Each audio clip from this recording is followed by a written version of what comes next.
అందరికీ ప్రైజ్లాడండి. Bible reading in 6 months. Day 101, April 11.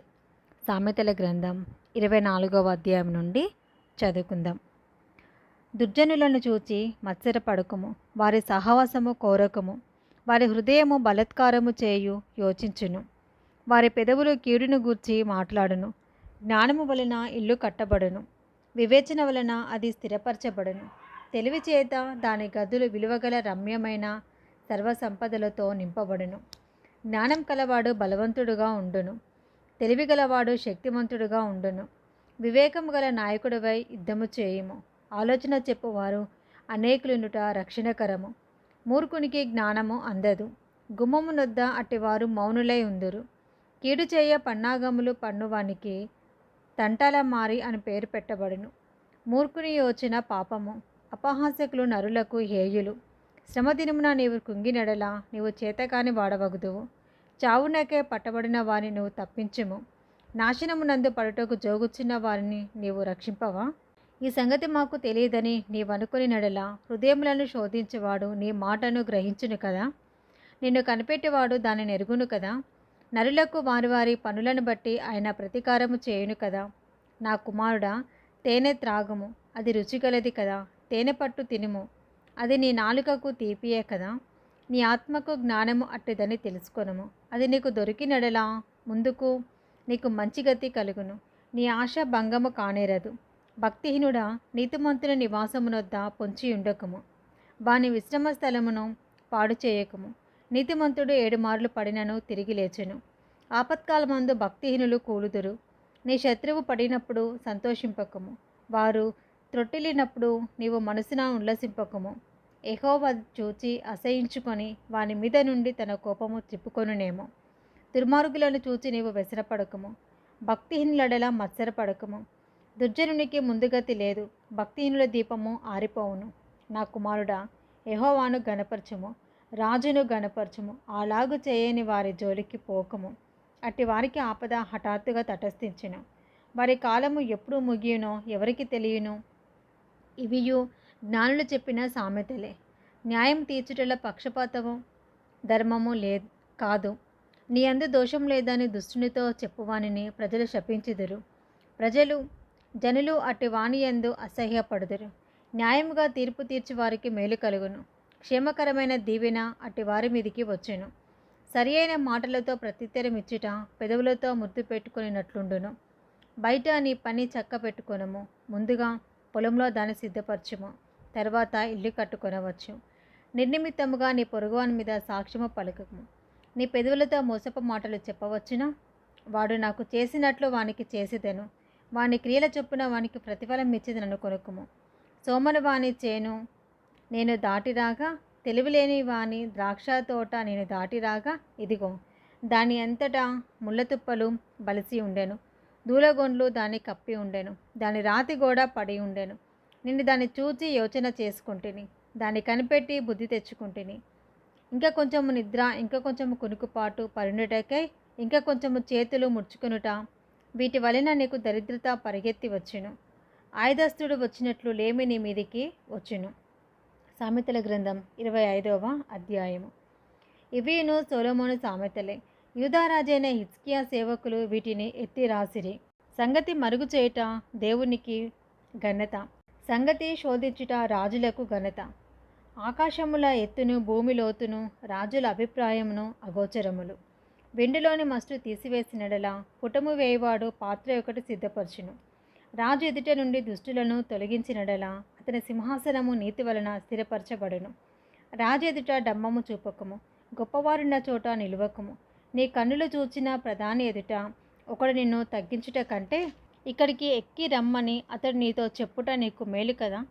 ఆలోచన లేక వ్యాజమాడుటకు పోకుము. నీ పొరుగువాడు నిన్ను అవమానపరచి దాని అంతమున ఇక నీవేమి చేయదువని నీతో అనునేమో. నీ పొరుగువానితో నీవు వ్యాజమాడవచ్చును, కానీ పరినుగుట్టు బయట పెట్టకుము. బయట పెట్టినడలా వినువాడు నిన్ను అవమానపరచునేమో. అందువలన నీకు కలిగిన అపకీర్తి ఎన్నిటికీ పోకుండును. సమయోచితముగా పలుకబడిన మాట చిత్రమైన వెండి పళ్ళెములలో నుంచబడిన బంగారు పండ్ల వంటిది. బంగారు కర్ణభూషణం ఎట్టిదో, అపరంజి ఆభరణం ఎట్టిదో, వినువాని చెవికి జ్ఞానం గల ఉపదేశకుడు అట్టివాడు. నమ్మకమైన దూత తనను పంపు వారికి కోతకాలపు మంచు చల్లదనము వంటివాడు. వాడు తన యజమానుల హృదయమును తెప్పరిల్ల చేయను. కపట మనసుతో దానమిచ్చి డంబము చేయవాడు వర్షం లేని మబ్బును గాలిని పోలి ఉన్నాడు. దీర్ఘశాంతము చేత న్యాయాధిపతిని ఒప్పించవచ్చును. సాత్వికమైన నాలుక ఎముకలను నలగగొట్టును. తేనె కనుగొంటివా, తగినంత మట్టుకే త్రాగుము, అధికముగా త్రాగినడెలా కక్కివేయుదమేమో. మాటిమాటికి నీ పొరుగువానింటికి వెళ్ళకుము, అతడు నీ వలన విసికి నిన్ను ద్వేషించునేమో. తన పొరుగువాని మీద కుటసాక్ష్యము పలుకువాడు సమ్మెటను ఖడ్గమును వాడిగల అంబును పోలినవాడు. శ్రమకాలములలో విశ్వాసఘాతకునికి ఆశ్రయించుట విరిగిన పళ్ళతోనూ కీలు వసిలిన కాలుతోనూ సమానము. దుఃఖచిత్తునికి పాటలు వినిపించువాడు చలిదినమున పైబట్ట తీసివేయి వానితోనూ సురేకారము మీద చిరకపోయి వానితోనూ సమానుడు. నీ పగవాడు ఆకలి కొనినడలా వానికి భోజనము పెట్టము, దప్పిగొనినడలా వానికి దాహమేమో. అట్లు చేయుట చేత వాని తల మీద నిప్పులు కుప్పగా పోయుదువు. యెహోవా అందుకు నీకు ప్రతిఫలమిచ్చెను, ఉత్తరపు గాలివాన పుట్టించును. కొండెగాని నాలుక కోపదృష్టి కలిగించును. గయ్యాలితో పెద్ద ఇంట నుండుట కంటే మిద్దె మీదనొక మూలన నివసించుట మేలు. దప్పిగొనిన వానికి చల్లని నీరు ఎట్లుండునో, దూరదేశం నుండి వచ్చిన శుభ సమాచారము అట్లుండును. కలగలు చేయబడిన ఊటయు చెడిపోయిన బుగ్గయు నీతిమంతుడి దుష్టునికి లోబడుటయు సమానములు. తేనెను అధికముగా త్రాగుట మంచిది కాదు.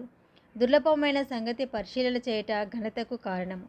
ప్రాకారం లేక పాడైన పురము ఎంతో, తన మనసును అణుచుకోలేని వాడును అంతే. సామెతల గ్రంథం 26వ అధ్యాయము. ఎండాకాలమునకు మంచు గిట్టదు, కోతకాలమునకు వర్షము గిట్టదు. అటువలే బుద్ధిహీనునికి ఘనత గిట్టదు. రెక్కలు కొట్టుకొనుచు తారాడుచున్న పిచ్చుకయు దాటుచుండు వానకోవలేయు దిగకుండునట్లు హేతువులేని శాపము తగలకపోవును. గుర్రమునకు చెప్పుకు గాడిదకు కళ్ళెము, మూర్ఖుల వీపునకు దెబ్బలు బెత్తము. వాని మూడత చొప్పున మూర్ఖునికి ప్రత్యుత్తరమియ్యకుము, ఇచ్చినడలా నీవును వాని పోలియుందువు. వాని మూడత చొప్పున మూర్ఖునికి ప్రత్యుత్తరమిమ్ము, అలాగూ చేయని ఎడలా వాడు తన దృష్టికి తాను జ్ఞానిననుకొను. మూర్ఖుడి చేత వర్తమానం పంపువాడు కాలు తెగగొట్టుకొని విషము త్రాగిన వానితో సమానుడు.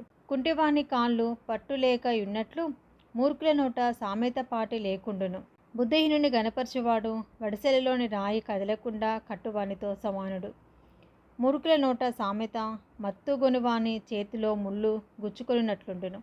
అధికముగా నొందినవాడు సమస్తమును చేయవచ్చును. మూర్ఖుని వలన కలుగు లాభము నిలవదు. కూలికి వానిని పిలిచిన వాడును చెడిపోవును. తన మూఢతను మరలా కనబర్చు మూర్ఖుడు కక్కిన దానికి తిరుగు కుక్కతో సమానుడు. తన దృష్టికి జ్ఞానిననుకొని వాడిని చూచితివా, వానిని గుణపరచుట కంటే మూర్ఖుని గుణపరచుట సులువు. సోమరి దారిలో సింహమున్నదనును, వీధిలో సింహమున్నదనును, ఉతక మీద తలుపు తిరుగును, తన పడక మీద సోమరి తిరుగును. సోమరి పాత్రలో తన చెయ్యి ముంచును, నోటి ఎద్దకు దాన్ని తిరిగి ఎత్తుట కష్టమనుకొనును. హేతువులు చూపగల 7 కంటే సోమరి తన దృష్టికి తానే జ్ఞానిననుకొనును. తనకు పట్టని జగడమును బట్టి రేగువాడు దాటిపోవచ్చున్న కుక్క చెవులు పట్టుకొని వానితో సమానుడు. తెగులు అమ్ములు కొరువులు విసిరి వెర్రివాడు తన పొరుగువాని మోసపుచ్చి నేను నవ్వుటకు చేసి తినని పలుకువానితో సమానుడు. కట్టెలు లేనియడలా అగ్ని ఆరిపోవును, కొండెగాడు లేనియడలా జగడము జల్లారును. వేడి బూడిదకు బొగ్గులు, అగ్నికి కట్టెలు, కలహమునకు పుట్టించుటకు కలహప్రియుడు.